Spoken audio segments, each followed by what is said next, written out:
Are they all here? All but one. Well, I'm going anyway. I'm the best at what I do. You're listening to the Think Tank Podcast Look at that fucking smile on my face. with your host, Tank Sinatra. All right, DMC, Yes. welcome to the Think Tank, man.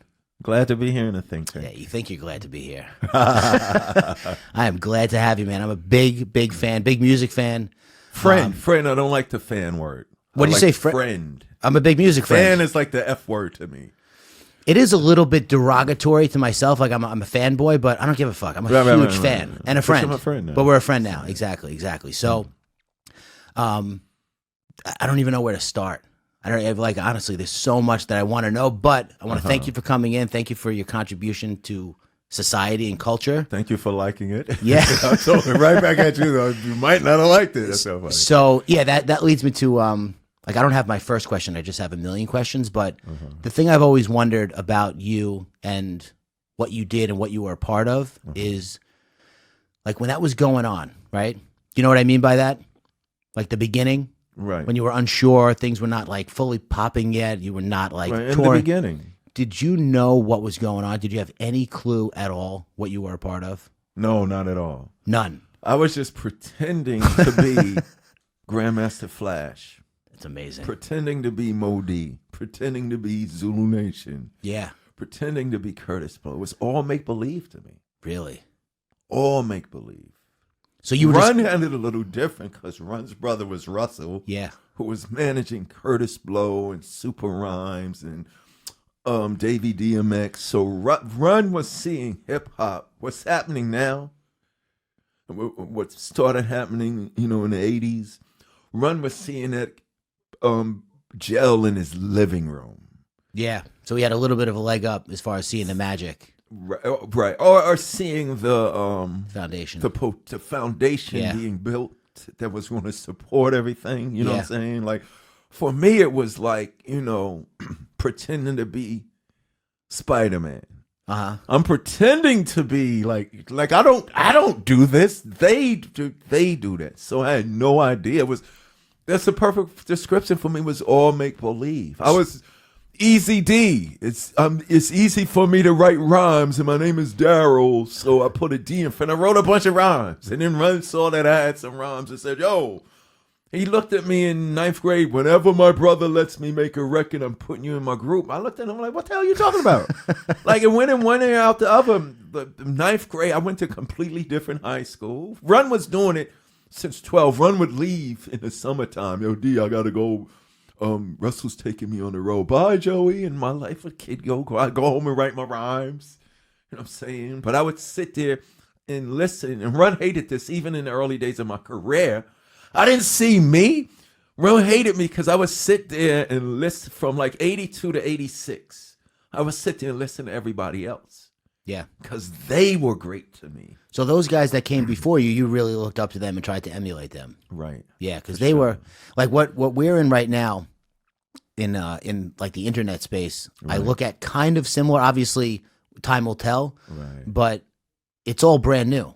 And then when the history books really start to write about it in 30 years, who's gonna like rise to the top as the person that really pushed the art forward and like, Right. there was Exactly. Yeah. You're just making cassette tapes right now. selling them on the internet. Go right. What's gonna happen? Nobody Right. knows. Because hip hop back in, I don't know if you know this. You probably don't, but I was I was like a b-boy when I was like 5. Wow. 1985. I was doing the crazy. worm, doing the 6-step, 5-year-old b-boy. popping in love, like White from Comac, Oh, it's amazing. suburbs. Yeah, just infatuated with the culture because there's a documentary called The Freshest Kids. Have you ever seen that? No, I haven't. I gotta It's watch it. unbelievable. Quincy Jones the third, Quincy Jones's son, Yeah, did it. yeah, He yeah. produced the Beef documentaries. Yeah. The Freshest Kids. He talks about how the impact. So the first thing to really hit the So what was mainstream- it about that made you want to do the worm and all that? Did it identify with who you were as a person? So KRS-One in this documentary says he talks about the corporate culture glomming onto B-boys in general, like specifically. So there was rap and there was DJs and then there was B-boys, graffiti, whatever. But B-boys were like the most dynamic. So he would say these people were having meetings in the corporate, in the penthouse and go and seeing videos and going, "Yo, does that make you feel the way that like?" So it it was like an innate reaction, something tribal, something innate, where it was like, that guy is using his body in a way that I've never seen before. He's defying gravity and physics, and he's doing it with style. Wow. And the Freshest Kids is about how B-Boys kind of elevated the culture to the point where rap was able to take off. They get all the attention, right? And they get, right. We stole, right. But you couldn't sell a B-Boy. You could sell a concert ticket. You could sell an album. But you can't sell a B-Boy. Because a B-Boy is in existence. It's a person. But a B-Boy is all of the things that make up the rap and the DJing. Exactly. It's all. But it's the core.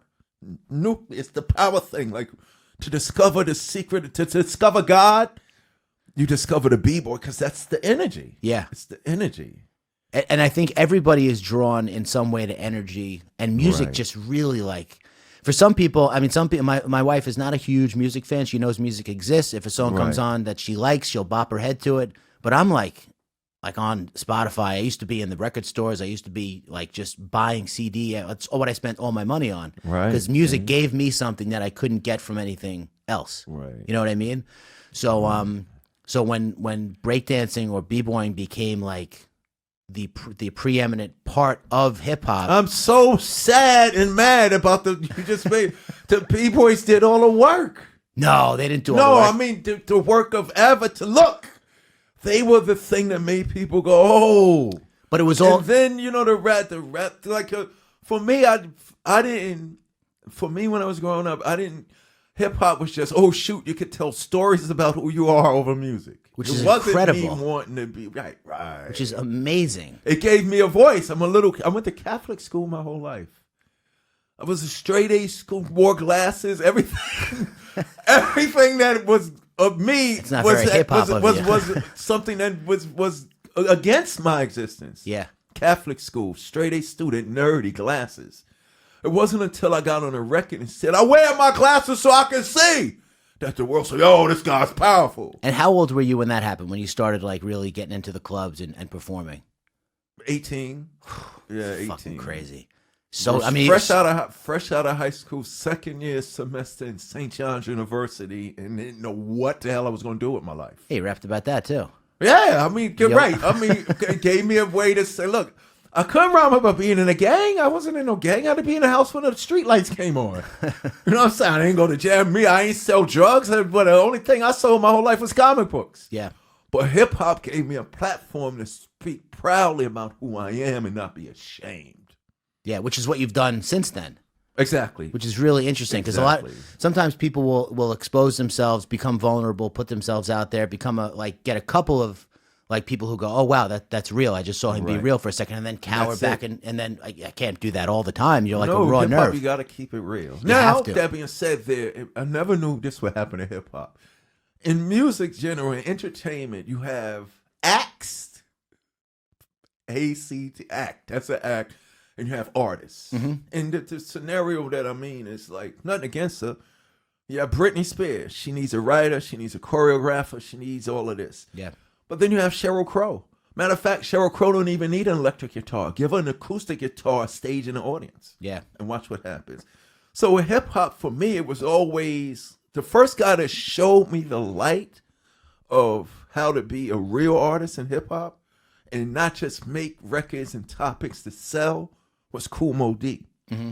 When he was with the Treacherous 3, he talked about going to school. And that connected me to him out of everybody because I was like, he's from the Bronx. The Bronx is burning. It's street gangs and drugs and death and despair. And here's this guy who can battle anybody, out-rap anybody in the world. And he's saying, it's cool to go to school and I'm Kool Moe Dee. He became my God. Like, wow. There's somebody in hip-hop like me. I'm not from the Bronx. I live in Queens. I have a backyard. My father mows the lawn. He drives an electric 225, which is the poor man's Cadillac. Every school that I go to, my mother and father pay. I have 2 parents at home. These motherfuckers in the Bronx ain't got shit. So and here's Moe Dee saying, go to school and I know I'm cool.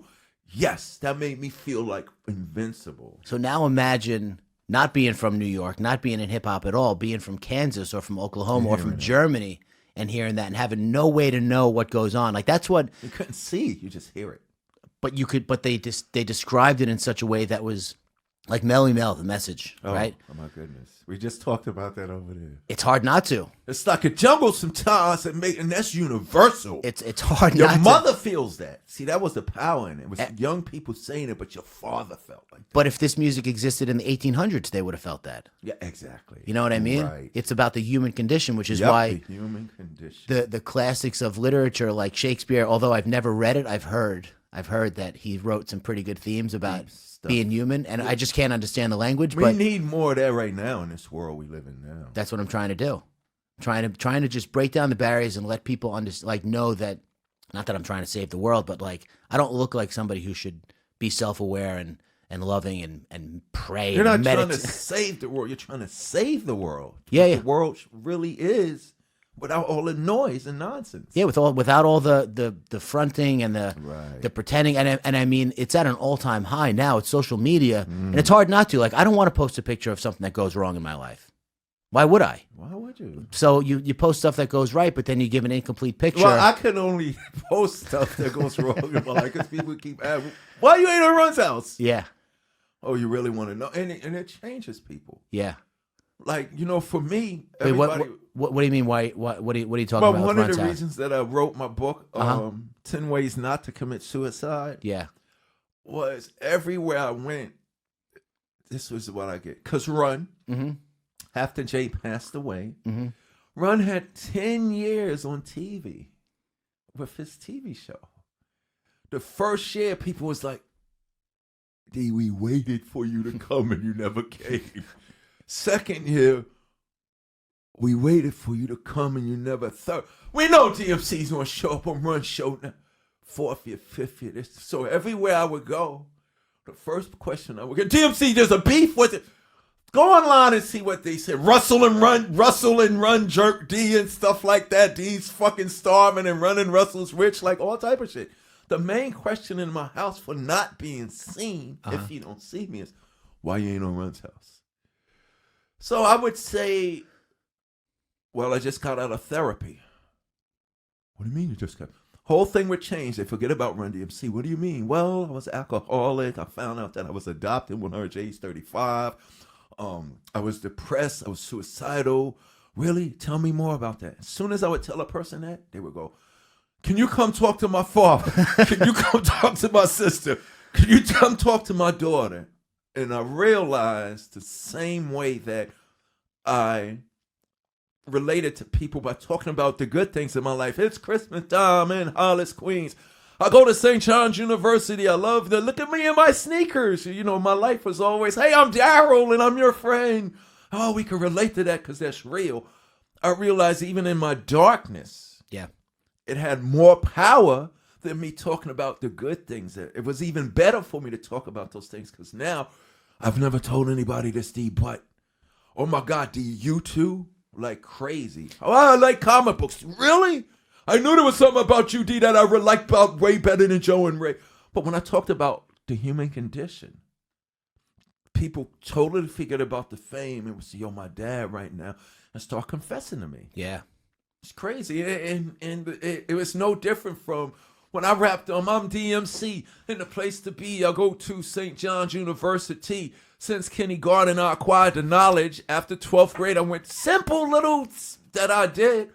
I'm on the radio 7-8 years later. You know how they say, we have DMC in the studio. We want to take calls. So people call in. They don't go, D, what kind of car you drive? They would go, yo, DMC, I got to tell you something. When you started rapping, it's like confession. When you started rapping, here's DMC, the king. Like, y'all were hard, like this and that. Here's my idol, DMC, talking about going to school. It's cool. When I heard you say that, D, I knew I lacked something. I was like, what are you talking about? I had the Adidas. I had the Adidas suits. I had the leather suits. I had a Mercedes-Benz. I was selling weed. I was running. I had my bitches and my hoes. I had my gun. I had my 40 ounces and all that. What else do you need? He said, I didn't have a diploma. Yeah. So he said, just so I could have the total package, I went and got a GED. Mm-hmm.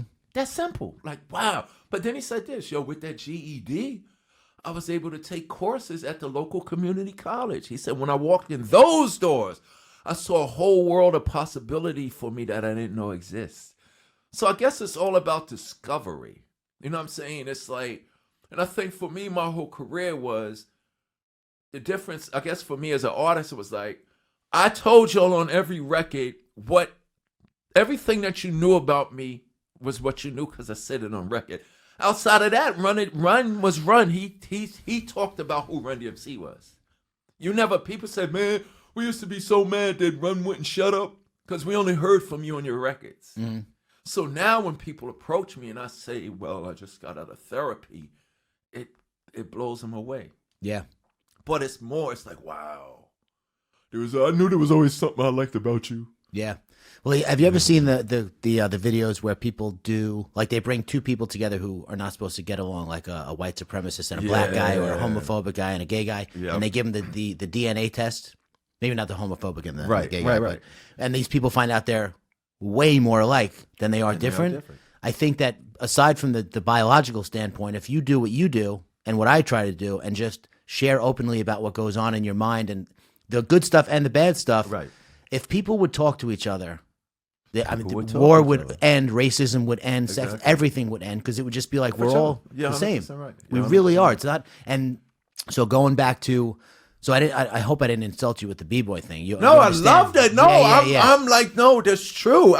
My attention to hip hop was to the B-boys and the graffiti artists. Because what happened you know what I'm saying? I'm disappointed because that's what I saw. Someone breakdancing out there? You know what I'm saying? It was the B-boys and the graffiti. I'm looking at, then I discovered, I can't do that, but I could do that. But graffiti, I could draw really, really good. Yeah. You know what I'm saying? That's why I started a comic book company. Yeah. I had that in me way back then, but the thing about the B-boys was you 100% right for saying that. That was the thing. You come to Manhattan, the DJ was just playing the music for them to showcase. Then it became, that they dance to that music, and then all of a sudden a guy comes along and says the poetry there. Yeah, see, the thing about it was when they put it on anything that's culturally relevant to a people will become diluted, polluted, disrespected, and destroyed once it's commercialized. Yeah. So what happened was the poets and the DJs, rappers alike, put it on a record and it sells. Forget about the dancers. Let's put these guys out. Well, you know what I just realized? You have like the physical realm and the spiritual realm, right? Yeah.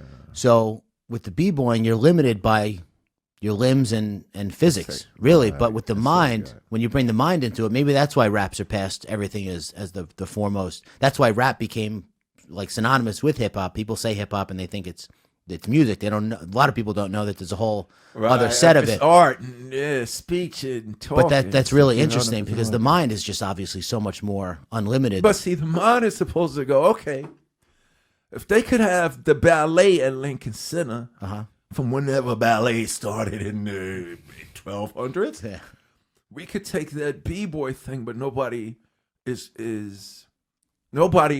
thinks. The b-boy thing could be a thing like a ballet. It could be a thing like when you go see Cirque du Soleil. Yeah, it's crazy. Right now, think about that. Well, that's what it's supposed to, that's what it's supposed to be. But it's just like people say, nobody recorded the best period of hip hop when it comes to the music is the period before recorded rap. It's not now. And a couple of years ago, they said the hip hop has overtaken rock as the most popular music in the world.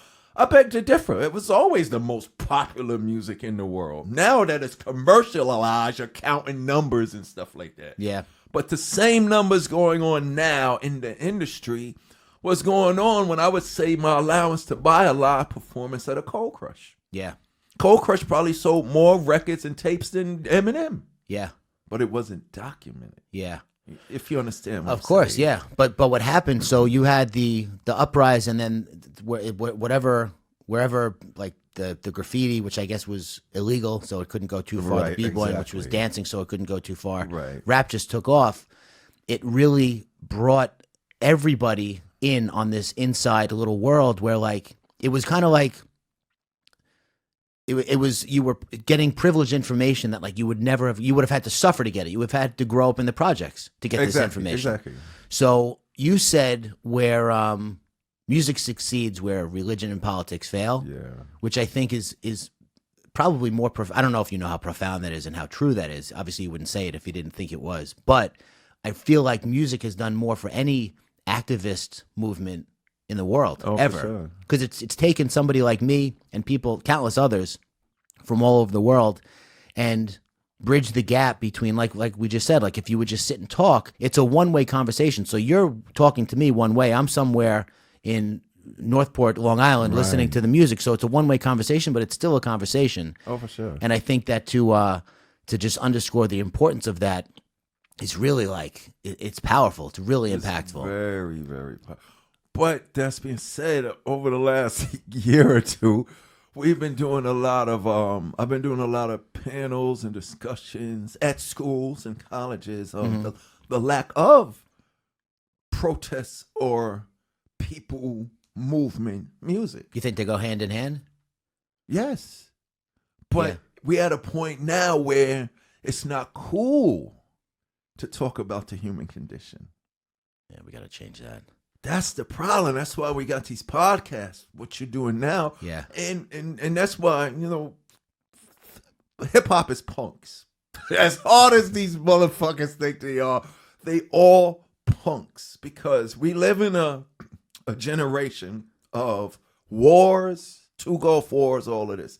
Now, the thing that I respect about the rock and folk artists is whatever their views was, even if they were superstar, celebrity, rich and famous, iconic personality superstars with reputations, they would sing about crime. Neil Young, Crosby, Stills, Young and Nash, when there was the shooting at Kent University. Yeah.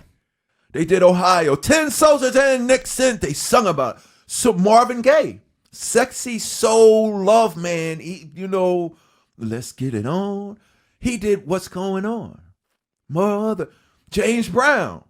All of their music addressed the issues. Now, in hip-hop was that music, as soon as something happened in the communities or in the world, the very next week, remember how hip-hop would be the very next week, every artist would, Public Enemy would put it in your face. Yeah. KRS-One would put it in your face, but me and Run would address it in one of our lyrics. Tribe Called Quest, Q-Tip would write about it. Rakim would say something about it. Now, all the shootings going on in our communities.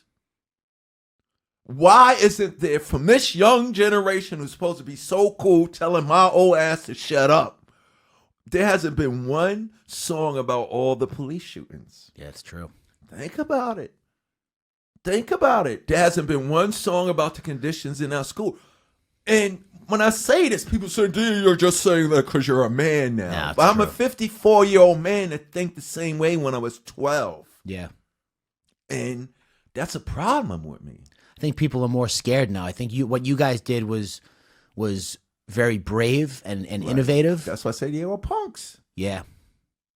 You know what I'm saying? That's all. And I got to tell kids, the majority of the gangster rappers that are really gangsters, when they make rap records, they're gonna tell what they did. But at the very end of that record, yo, shorty, you don't follow me. Yeah. You don't get that. Rakim didn't say, "I do hold-ups and I'm the stick-up kid. Get on the floor, motherfucker. Put your wallet in the bag. If you look at me, I'm gonna shoot you." That's Rakim's crew. I know Rakim's crew. My cousin rode with him. My cousin Craig was down with him. They're coming in the diner when y'all leaving the club at 3 a.m. and y'all got your X5s and your, the trust fund kids and my daddy and all the girls trying to look pretty.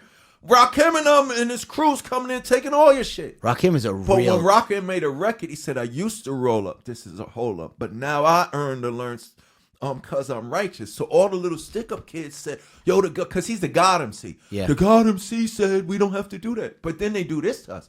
So Rakim, if I don't do stick-ups, what I'm going to do? Rakim said, "I got you. Listen to my next record."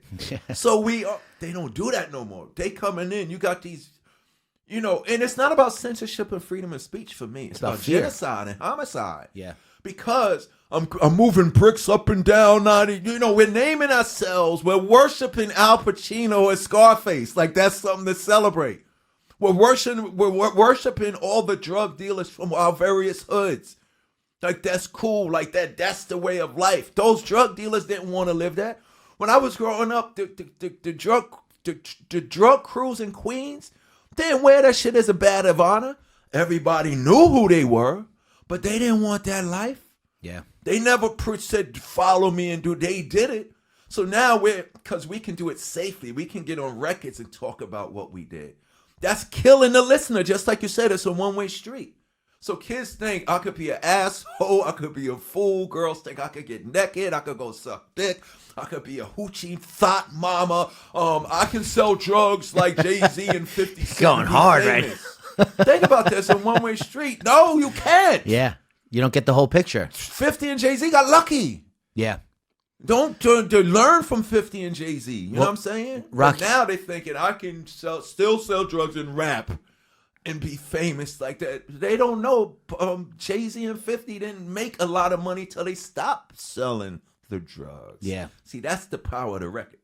It's when I worked in restaurants, they said you'd have something called golden handcuffs, which is like you're 20, 21 years old, making $1,000, $1,200, $1,500 a week. It feels like a lot.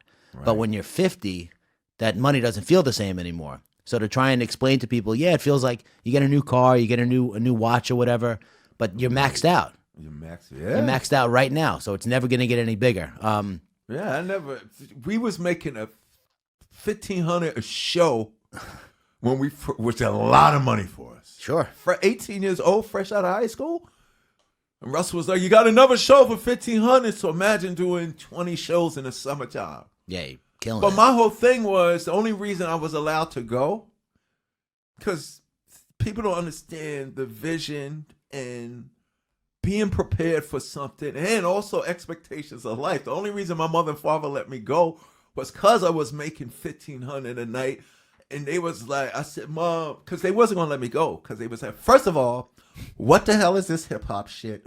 Didn't even exist yet. What the hell is rap music? And what the hell is this hippity? And it's funny.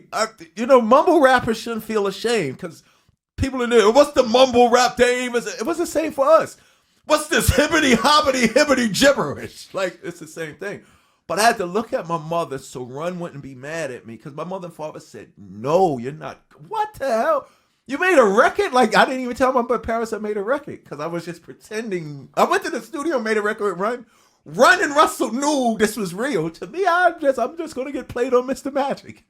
So I had to tell my mother, Mom, if you let me go on the road this summer, I'll use all the money that I make to pay for my tuition at college because my mother and father was working their ass off. So God threw me a line, this is to take pressure off of them. They was like, okay, you can go. Because now they can take their money while I'm on tour and go on vacation. I didn't know it was going to keep going. Yeah. It kept going.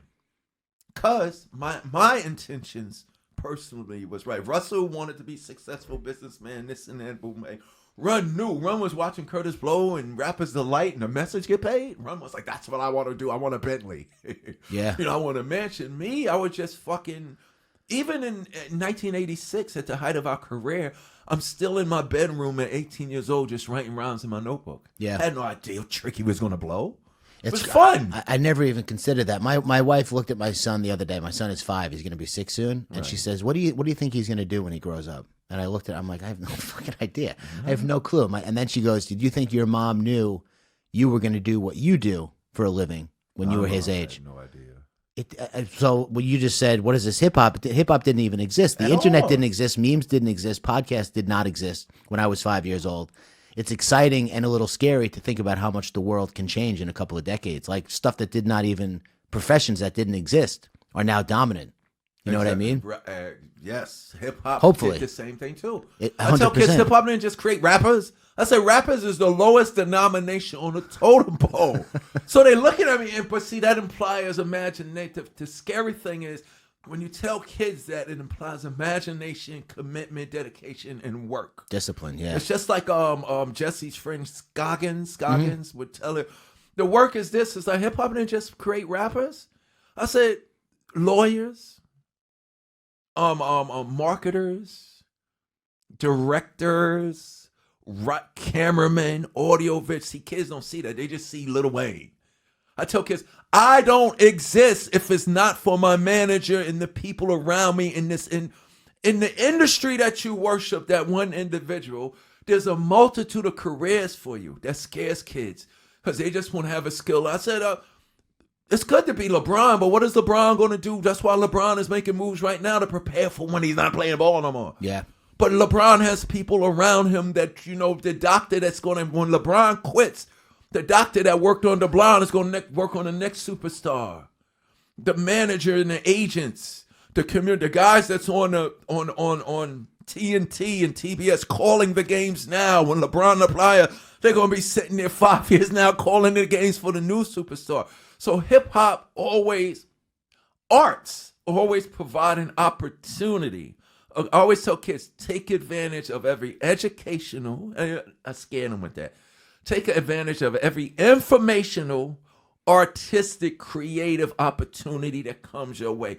If somebody invites you to the opera, don't be a fool because I ain't going to no corny ass opera. I say go because it's not about the opera. You have no idea what it could be. There's somebody or something there calling you and you just turned down I didn't think of it. So for me, the only thing that made me become the king is I was prepared. Why? Because I was writing rhymes for me. Mm-hmm. For 7 years. Didn't care that someone Run came and said, I'm putting you in my group. I walked in there, I was the best thing Russell ever seen. Russell, prior to hearing me, Russell was that. He told Run, that's Darryl, your knucklehead friend. What the hell does it? But Russell didn't live with me every day. Yeah. Run was my friend growing up. He'd say, Russell, I'm telling you. So when Run said, yo, D, go in there and put a rhyme on her, I'm DMC. And oh my man, this motherfucker rhyming about chicken and collard greens in school. Like nobody had never heard that. So you have to be prepared. But the reason why, I said my mother had no idea. The only thing they knew was this. This motherfucker loves comic books. So I had a vivid imagination and that's been, as a kid, but nothing to let it out. Hip-hop let me unleash the beast that was lying inside of me. Yeah, and you did. I mean, you really did. Rick Rubin, I listened to an interview. Shout out to Rick Rue. Yeah, really interesting guy. I feel like he's, a very special, like an anomaly almost in the not music scene, just in culture in general. That's why we connected. Yeah. He credits you with writing the first hip-hop record ever. Really? Yeah. Run-DMC? Yeah, Sucker MCs, yeah. Oh, really? Yeah, I could see because it was just beating rhyming. It was exactly, and it was the cadence and the I don't know. He didn't explain why. He did a podcast with They talked about that with the guy that we just talked about. What is the guy's name? Seth Godin? Seth Godin? Yeah, so they're at Shangri-La right before it burned down, I guess. So I don't know if Really? it's burned down completely, but he credited us with not us, you. It was just beating rhymes. You, Darryl McDaniels, particularly with the first hip hop record, because I guess the way that you rhymed, like I was talking. Oh, he said that about me? You. Wow, damn. Yeah. Because I'm scared. I was talking to Adam on the way here, and so I want to talk about Sarah McLachlan a little bit. We're getting to that. Yeah. You because Runs Rounds, I could see what he's saying. Runs Round was being done already. It was typical. 2 years ago was mine. Everything after that, Go Uptown, Suck MC, because originally Run's solo record before he put me in the group was a record called Street Kid. Yeah. I'm just a street kid. Yeah, it's not what I just came and said what I kept it real. Yeah, but what you had inside you. So Adam goes, yo, when you talk to him, and we've spoken a couple of times before, he goes, he's got this glow. Everything he does is just like on 10. And he goes, if you ask him to recite the alphabet, he'll do it. And in my head, I hear you like A B C D E F G G H I. Like you had this Q R S T U V W X. Yeah, for sure. But that's funny. But that's funny when Joe. But that didn't exist before you. Wow, Rick Rubin said that about me. Yeah, wow. Yeah. That style did not exist, and that's what everybody copied after that. Fucking crazy, man. It's unbelievable. It's really like that's why all the hard rappers say, "Yeah, D, you're not your rhymes." I'm the Cool G rap, Freddie Fox. Oh, nah, D, your rhyme. I'm like, what the? Because without yours, they wouldn't have existed. Like there's a book called The Greatest Salesman in the World by Og Mandino. Very short book, but really impactful. Where in the book he says that if you're not successful today, you're doing yourself a major disservice because you were born with all of the greatest knowledge of all the philosophers and all the scientists and kings. It's already powerful. should be implanted in you, and you get that shit in like second, third grade. So what's your excuse at 25? You already know all this stuff. So you, I would say, are the, you know, I don't want. I know That's you. why I always tell the kids, the DMC, and there's no hip hop if it ain't no me. They go, ooh. No, that's true. Like, I ain't trying to battle you. I'm trying to load it Lux. I'm not out there spitting bars. It's a waste of my time. I'm going to just hit you with 1 or 2 lines that prove it and make everybody go, yep. Yeah. I'm the cap. I rhyme in front of kids in middle school. I'm the king of rock. There is none higher. What does none higher mean? There's none higher than right. Yeah. You instill that in there. But you got to understand, it's funny that you say that. I didn't see my greatness in me because I was so busy emulating the greatness in others. And that's, I guess, the artistic, the torture of being an artist is that you don't see your impact, right? It's very hard to. You're busy doing it. It's very hard to feel. It's hard to see the picture when you're in the middle of the frame, right? You got to step back a little bit and try and somehow acknowledge it. But I heard that you had a battle and Sarah McLachlan's song Saved my life. Save Your Life, yeah. Kept me from jumping off the roof. So you got to tell her that, but before you got a chance to tell her that, she told you. Run-DMC, oh, it is tricky to rock around. Yo, you guys are great. So That's crazy. She was like, I love you. Like Michael Jackson did that too. What did that do to You you? guys are great. Can you explain that, or is that just an unexplainable? Well, it made me say, D, that's another reason to stay alive. Even Sarah McLachlan likes your record because I was so going. somebody that you But I were, didn't realize that. Yeah, it's crazy. somebody that you were going to try and pay homage to and give accolades to. She's on another level, and she just told me, no, you're on another level too. It's a seesaw effect. And I'm down, and she's up, and she just put me up. but your humility is honorable and admirable. The fact that you're not humble? No, I don't understand. Like, I don't understand how any man or woman, and it's not a psychological, it's not a scientific thing. All of us are pieces of shit. Like, you're not special because you can play ball better than anybody, man. Like that. I hated that since I was little. Like, I was just one of those kids that would watch the braggadocio guy, the bullies tease the other boy. I mean, I was too scared to say something. Yeah. But I was like, this motherfucker is not fucking cool. Teasing the other girls, making other kids in class cry. And then when the crying is over and they all sit in the room, I said, this girl, the fly pretty girl's no different from, like, that always upset. Like, it's not about what you do, it's who you are. Yeah. That makes you special. But a lot of people don't know who they are. It's very hard to get to that root, the foundation of who you are as a person. You got to do years and years and years of work and paying attention. Oh, for sure. And it's not work that but a lot they of people hear it and ignore it, though. Of course. You're not special. Because it's not always pretty. Right. Sometimes the stuff that surfaces is like, oh fuck, that's who I am.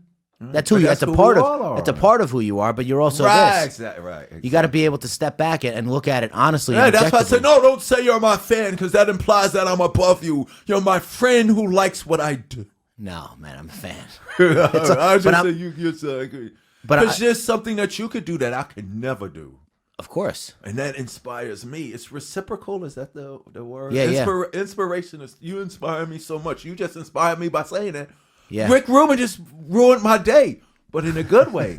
When you said, Rick Rubin said, no, your rhyme was hip hop. Really? Yeah. I was trying to deny that secret. So now when I go home, I transform. Hey, honey, into did the you hear? next manifestation. You're going to tell people on the street, you know who Rick Rubin is? You know? No? Okay, forget it. Yeah. Rick, yeah, you just, I start telling him, but there's some guy walked up to me. Rick Rubin, what? Do you want a piece of pizza or not, man? I don't know who you But are. yeah, I mean, I'm not humble because I don't see it as the thing that I'm doing. I'm just me, man. Yeah. I just wrote a rhyme. I said, I don't want no trophies and no awards for what I do. You know what I'm saying? You want to give trophies and awards and a lot of money, give it to the teachers. I'm talking about the real teachers that get up every day and not doing it because it's a career. They really want to see these kids go somewhere. Yeah. Give it to the people that don't want wars and want, evil leaders to sit the fuck down, shut the fuck up. You take that side, you take this side, everybody be happy. But deep down inside, we think it's the things and the diamonds and the gold that mean nothing. The most precious things on the face of the earth is what's inside of these young little kids who we can give the opportunity. It's not even about grooming and nurture and molding them in a certain place. Just give them a direction where that they could go so that when we're going, it's better than what it is now. And confidence. Seems like we're going in reverse. Confidence. Yeah. Yeah. All right, so are you uncomfortable with praise? Do you deny it? Or do you just kind of like, you don't everybody feel it? hates me. I don't want the fucking Grammy. I had a big fallout with my publicist and my manager, Eric, about going to the Grammys. Yeah. And this is why, too. Here's where my ego comes in. Let's get real. And it's not an ego thing. My ego was this. Oh, they want to give us they gave us Run-DMC 3-4 years ago the Lifetime Achievement Grammy. I don't want that shit now. They should have fucking gave me that shit when Raising Hell was out. Yeah. Michael Jackson looked at us when we met with Michael Jackson. He was going to make 2 records with Michael Jackson. Michael Jackson looked at us and said, you guys should have took home all the awards. Michael Jackson said, everywhere I go, you're in every living room. And here's what's power. This is why I don't want that fucking Grammy. We was up for 4 Grammys awards, or 3 or something like that, and 5 American Music Awards. There was nothing hotter. Like, okay, Lady Gaga. Let's talk about Justin Bieber shit. I did that one time, and they didn't give a fuck about us doing it because they didn't want to get. And that was without a rap category. Now I can understand. We was up against Whitney Houston. We was up against Luther Vandross. See, if you're gonna keep it real, yo, there's nothing new. At the least, we should have got Best New Group. Yeah. In '86. Who was better in newer? And hold up, it goes farther. See, that's what I started thinking. I woke him up. Best rock rap, not even rap. Best rock pop collaboration. Yeah. With the Walk This Way. Right? Of course. Tell me in '86 which collaboration was better than that.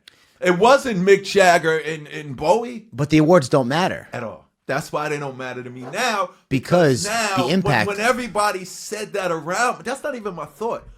I'm just learning this is how people feel. Now you want to call me 20 years later. Don't give me the fucking, I don't want your fucking Grammy. Give it to somebody else who's worthy of a laugh. And I don't want it now. I'm only 50. Yeah. Call me up for that shit when I'm 80 and about to die. Don't give it to me now because you're going to mess up my role because Rick Rubin just souped me up by saying that, so it's over. But it's not. I don't want awards. You know, the only award that I get if somebody.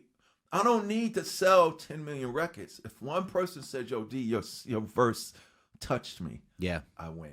Yeah. And it's always been like that. And those all go in the bank. Obviously, there's no end game. It's not like you get that one compliment or that one piece of praise that justifies you try to do, your it's entire something life. that you utilize once you know I could do that. Yeah, it's a powerful. It's not me saying I've done that. Like this even goes with my Michael Jackson discussion. Is this Michael Jackson? I'd have sat him down, said, Mike, I think what you sold 48 million Thriller albums. I'd have kept it real with him. You'll probably never do that again. Shut the hell up and just go be Michael Jackson. Yeah. It's not about what you've done, it's what you do. Tommy Mottola's the devil. The music, the business is full of devils. Nobody's out to get you and this and that. If you want to fight against racism and segregation and oppression, it's not about what you've done. And you need these ingredients to do it again. I'm not sitting here thinking I'm going to do another Raising Hell. It's over. It's done. But that doesn't make me over. Yeah. Because I can still do what I've done then. I'd rather continue to do for a lifetime what I've done in 1 year. Yeah. Well, when you were talking about kids saying, "Hey, you know, I want to get to that point," like when you make all the money, I think a lot of people think that the achievement that you've accomplished is about money, and it's obviously just not about money. I mean, having money, not having money sucks way worse than having money is cool, right? You know what I'm saying? So, like, yes, not having money is very painful, but having it is not. It's not it. You know what I mean? It's not, I was talking to somebody the other day, and I had a good year, like the best year I've ever had financially, and I bought a bunch of stuff that I didn't need. We redid the bathroom. We got a new door. Like, you know what I'm saying? Like, just, we didn't need any of this stuff.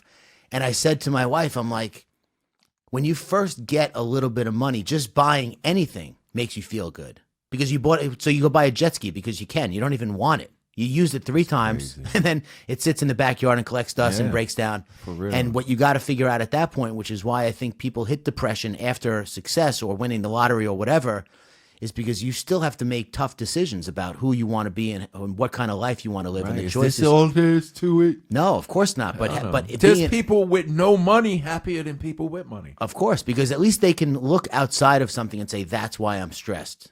Exactly. That's the reason I'm stressed. Not just because I'm a stress ball in general, Right. But because I don't have money. So that's the problem. Or if you're out of shape." There was a picture on social media of the little natives in some desert of a native tribe somewhere playing with sticks and leaves. Happy as hell. Of course. Happy as hell. But people here, I need to buy this and get this in the video game. They don't need nothing. The thing that blows me away, I just saw a quote recently. Where was this at? Or did I hear something? The Indians said, they give us, the white men bring Bible to us and give us Bible. If I put Bible out in wind and rain and leave it, the wind and rain destroys the Bible. The wind and rain is our Bible. Yeah. Like, you know what I'm saying? It's just like you said. You just said it earlier. Everything that you know is written in you. You have those capabilities, but you're just you're looking, you're ignoring it. For me, it wasn't a thing I set out to do. I was just being me. And when Run saw a little bit of it, he put me on a platform where it was able to be exposed to the world. Yeah. So it wasn't my job to be famous. It was my job to be exposed so the one-way street could connect with you. So that's how the world gets better. Yeah. It's not about I want to get money like DMC. When you saw Run-DMC, people didn't see celebrity. They saw, man, that guy Jay is so cool. He's like my aunt. You saw, man, that guy he runs, that guy DMC. Like, you didn't see, we never had bodyguards around us neither. We was you know what I'm saying? Yeah, so everything that was man-made distractions and something to be glorified, we never offered that to you. So you was like, man, because people tell me, yo, I'm a doctor or lawyer because of Run-DMC and the Beastie Boys and Gucci rap. But you're not rap. No, but that thing that I felt is the thing that allowed me to exist in the right state of mind. Like I always say, I'm DMC. I'm in the altered state. The state that exists is the all-time great, but not saying I'm greater than all of you. It's not a Slick Rick thing where I'm saying crumbs. You know what I'm saying? I'm the king of rock. Yes, I'm the king of there's many kings in the world. Yeah. You know what I'm saying? It's like even with the greatest of all time, but Rick said that. I keep going back to Rick said, I'm the best MC rhymer guy thing. But there's never a greatest of all times because collectively in hip hop, we make it great. Yeah. I got to shut people down. Jadakiss and Eminem or Jay-Z are better than you. No, they're not. No, they're not. What do you mean? This and Jigga got bars and this and that. I said, not one of those three people I made did It's Tricky to Rock a Rhyme Rocker. Oh, shit. Shut you down in a minute. I ain't got to shoot a gun. Yeah, the impact. Like, I get people, I ain't got to shoot no gun. I don't even cuss. Me and Run only cursed on 2 records, and we only use cuss words to drive a point. If you say you heard my rhymes, we're going to have to fight because I just made the motherfuckers up last night. Case closed. I don't got a whole record about how great I am. I told you, you know what I'm saying? So yeah, it's fucking crazy. It's insidious, too, because I one of the questions was, Russell talks about hearing one of the first songs on the radio downstairs, running downstairs, and just being like, wow. Like, that's an experience that kids today, artists today, they're never going to have that. You know what I mean? They don't have that. I grew up in the 80s. I was born in 1980, 90s. Mm-hmm. When a song was on the radio was like the radio. It was not, the radio today is not, there's so much access to music now. You don't have to wait for a song to come on to press record to be able to listen to it at a later time when you want. You're waiting with the pause button or whatever. But when you hear your songs in commercials and movies, is that the same feeling for you, or is it like it's weird? It's weird. Yeah, why is it weird? You feel like they're using it improperly? No, it's not that. It's like you couldn't have made a new song.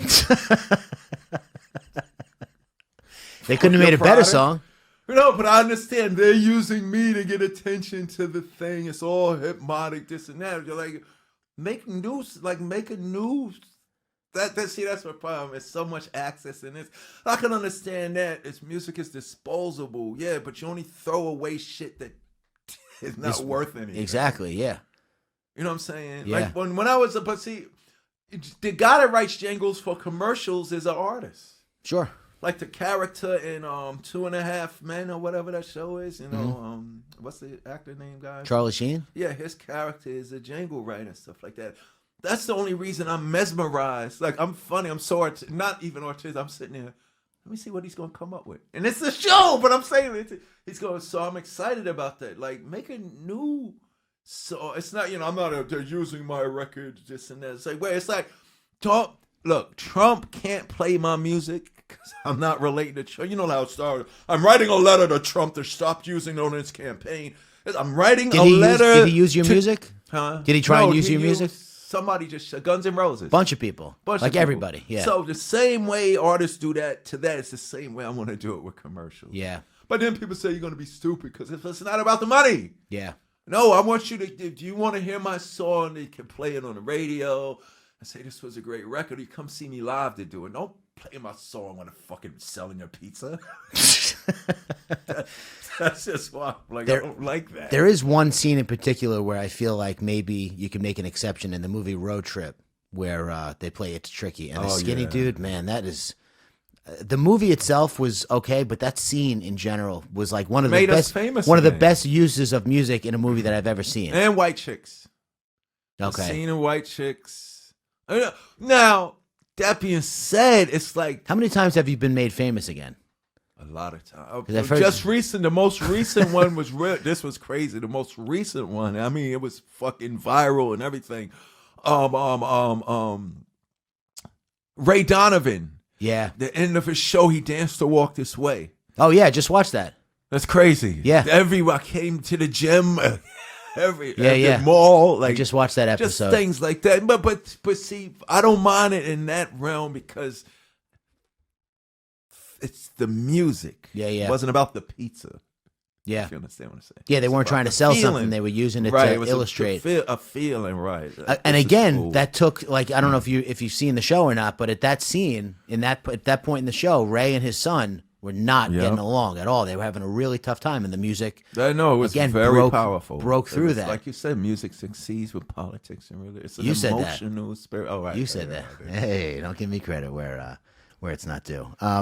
What do you think of music today? How do you feel about it? You think it's going in the right direction? Yeah, I think it's cool. It is what it is. I think artists need to. Well, I can't say that. Maybe people.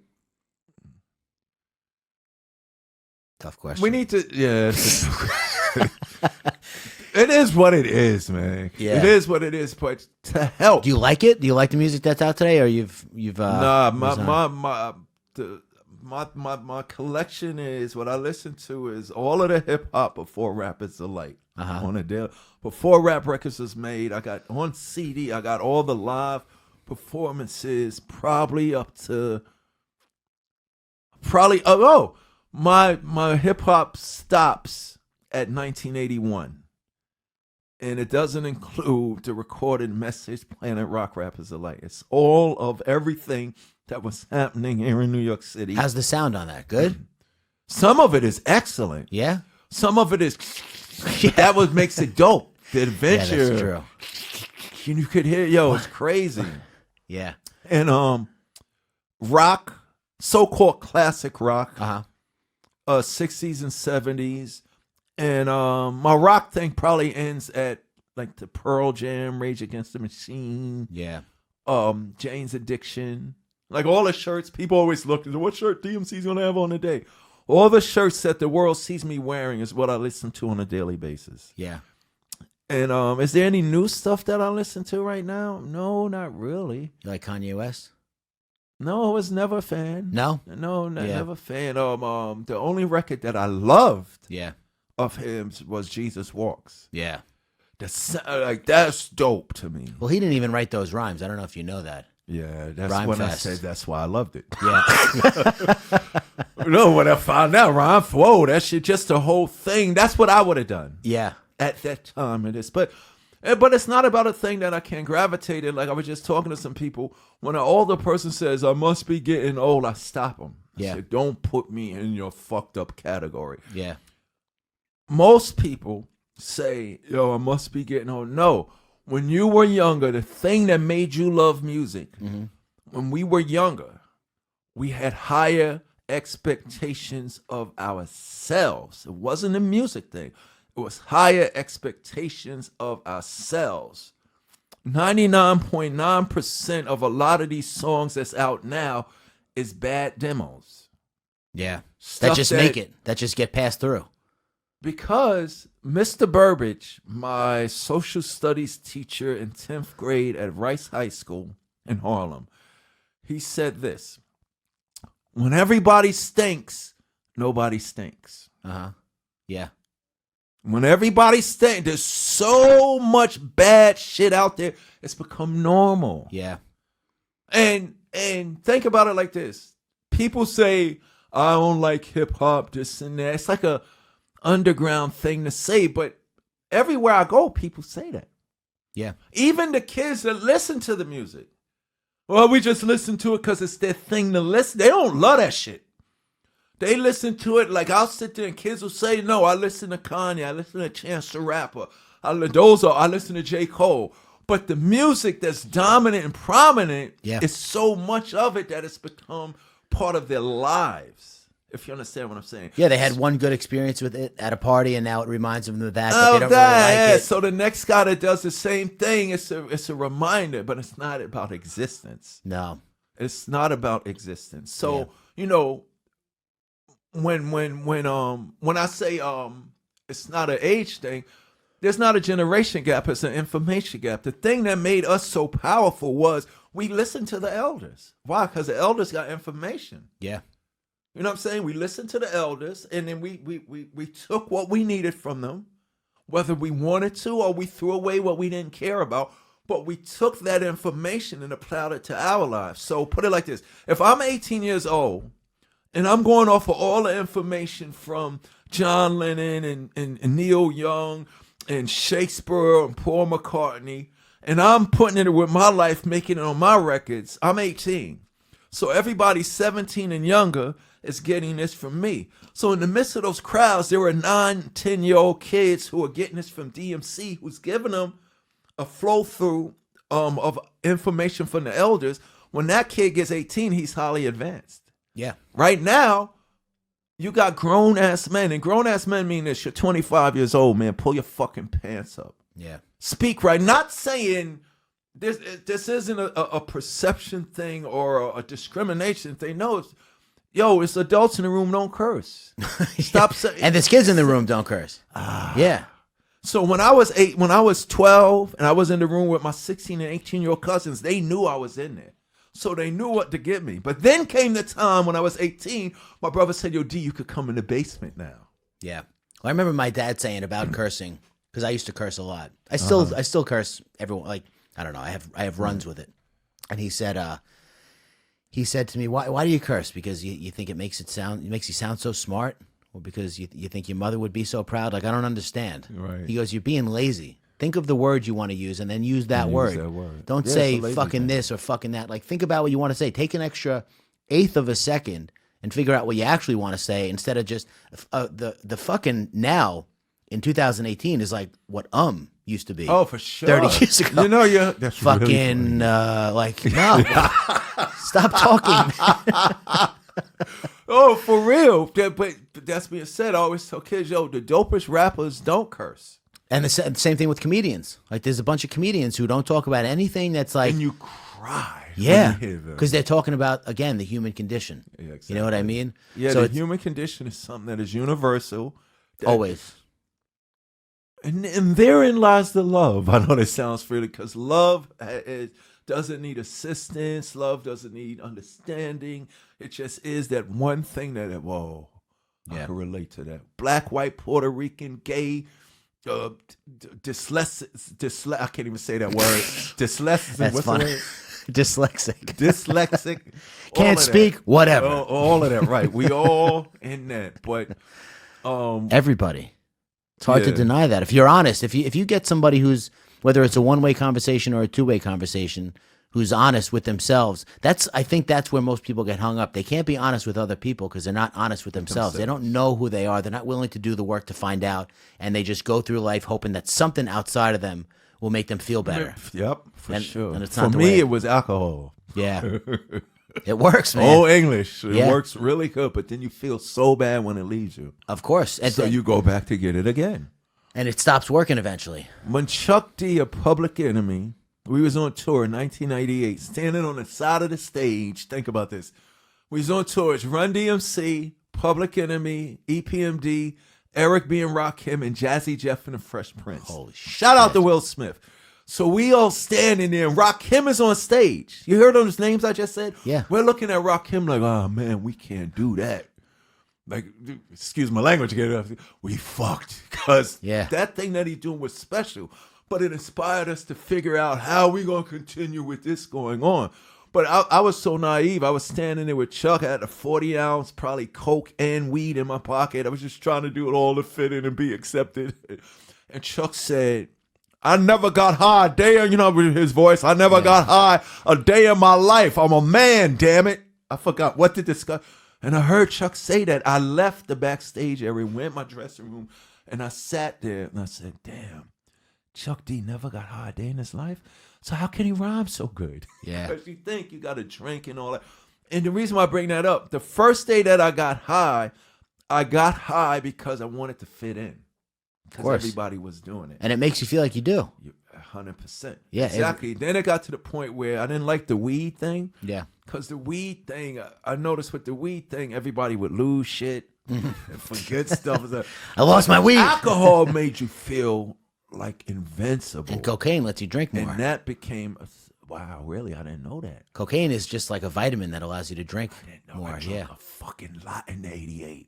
Doing cocaine? Doing cocaine. Of course. I quit cold turkey, though. And it was like 89. When did you stop drinking? I didn't stop drinking till, twice in my life. I stopped drinking when I got acute pancreatitis. Because the doctor going to say said, acute girl. You got two choices, son. You could drink and die, not drink and live. So I stopped drinking in 1991. Then I started drinking again in 2000, or was it 97? 99 when I found out that I was adopted. Because I didn't know what to do. I didn't know what's too much. But I did, and it was a death warrant. Is that the word for it? A death warrant for me, or a death wish for me? Death certificate. Like, because I'm not. My wife was like, you got. I had acute pancreatitis. Yeah. So I stopped cold turkey because if I drink, I die. But when the revelation came that you're adopted, shook my whole world, because my whole career, all I talked about was Byford and Banner. Son of Byford, brother of Al. Banner's my mammon, runs my pal. It's McDaniels, not McDonald's. These rhymes are Darryl's, those burgers are Ronald's. I ran down my family tree, my mother, my father, my brother, and me. Every record, I was talking about Darryl and his family. My therapist says, see, even then, you didn't rhyme about your riches. You didn't rhyme about your bitches and hoes. You didn't rhyme about your goal. You rhymed about something that every person wants. Some love. That was the most precious thing to me. So what broke my heart was when my mother said, you was a month old when we brought you home when you're adopted, but we love you, bye. Yeah. That's how I found out. So it just crushed me. And it didn't stop there. I found out that I was adopted. Then Grandmaster Jay got shot and killed. And then my father died. Yeah. So I was about to jump. And then I heard Sarah, for a quick story for your listeners, that's what happened. I was about to jump, and then I heard Sarah McLachlan's Arms and the Angel. Where did you hear it? Do you remember? Yeah, I was coming home from JFK Airport. In a car? In a car, and I live in Jersey. So Yeah. it's funny, but it's truthful. Because my flight, my travel agent flew me into JFK, I'm already depressed. And all of that just happened. So I said, I was sitting in the back of the car, I'm really going to kill myself now because she even flew. Like, it was just going, everything was going wrong. Yeah. And living in Jersey and getting flown into JFK was the last straw. So the driver just looks back at me and says, could I turn the radio on? I'm like, yeah. So because I'm a rapper, he turns it to Hot 97 here in New York City. The home of hip hop. That was the last thing that I wanted to hear.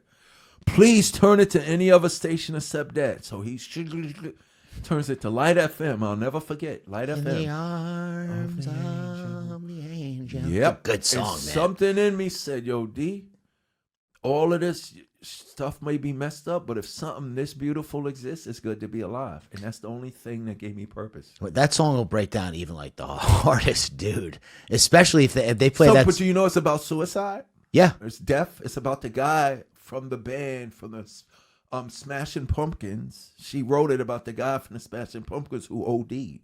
Oh, I didn't know that. I didn't know that till this year. Yeah. No, I didn't know that. I identified with, I knew of Sarah McLachlan, but I didn't know her. It was the feeling of the music. That was the only thing on earth, not money, not riches, not fortune or fame, that made me not feel alone. The music. That music. Yeah. So for one whole year, all I did was Cause of the Angel. Jay and Run thought I was crazy.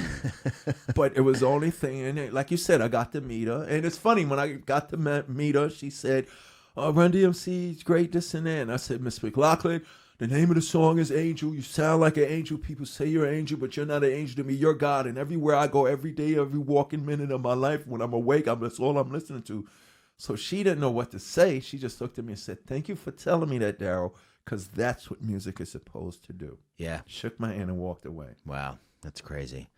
We got to wrap up, which sucks. I could do this for like another 3 hours. I wouldn't do that. I got to you. come back then. Yeah, I'll come back when their new record and stuff comes out. Yeah, but I want to give you something. It's you familiar with Stoicism? No, what is that? Stoic philosophy, No, Epictetus and Seneca. I want to know. So this coin says amor fati. There's a website, the Daily Stoic, Instagram. Amor fati means to love death. I'm sorry, to love fate. But on the back it says not merely to bear what is necessary, but love it. So it's just a little reminder that I give to people on the show. I think you'll appreciate it more than most, probably because of what you've been through and where you come from and where you are now. Amor fati. fati. Yeah. And that means to... That's deep.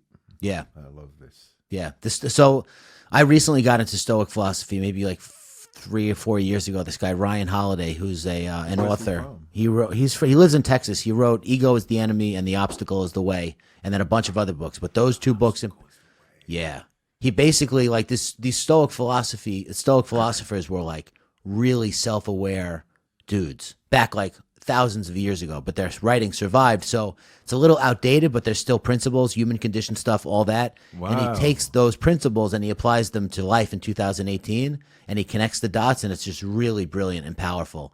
And I love him. Yeah, it's really good. But I know you have a couple of things coming up, which I want to mention. A couple of things coming out. You got your book. Yes, kids book. Yeah, which is for awesome. K to 5-year-olds. Did you think that was going to happen? No, not at all. That came about because I was speaking at a lot of elementary schools. 3 years in a row in Brooklyn. What's the name of the book? Daryl's Dream. Nice. And it covers bullying, believing in yourself, not following a crowd, and don't be ashamed of who you are. And I'm saying geeks and nerds roll. Yeah. Comic books, baby. So what happened was the teacher, I spoke one year. She said, the kids actually started doing everything you spoke about, Darryl. Grades went up. Wow. We got to bring you back again. Came back to second year, spoke to the next 4th, 5th, and 6th graders. Same thing. 3rd year, you need to write a book. Oh, yeah, but then I don't want to do that. Come back to 4th year. You need to write a book. All right, come back again. All right, here's the deal.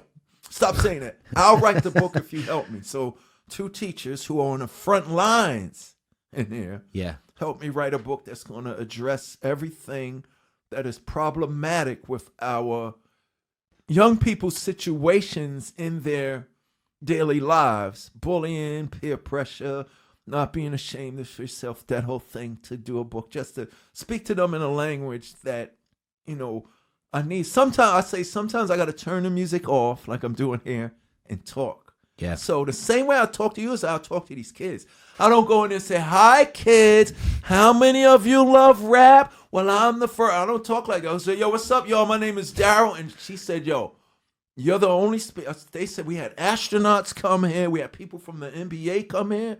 She said, yo, every time you come speak to MC, all the kids are looking and paying attention. Yeah. Not distracted. Because I'm talking, because when I got bullied, teased, and picked on, so they looking at this big hulking guy. I was going, not now. See, the kids love me because I keep it real with them. And I talk about loving comic books and all of that. And he was like, you, this and that. So it's cool. So the teacher just said, what you've been doing here in these schools, you can reach more Scale if you it, put the book out. Yeah. And the new LP coming soon called DMC. I could run DMC to the ground. Darryl makes comics.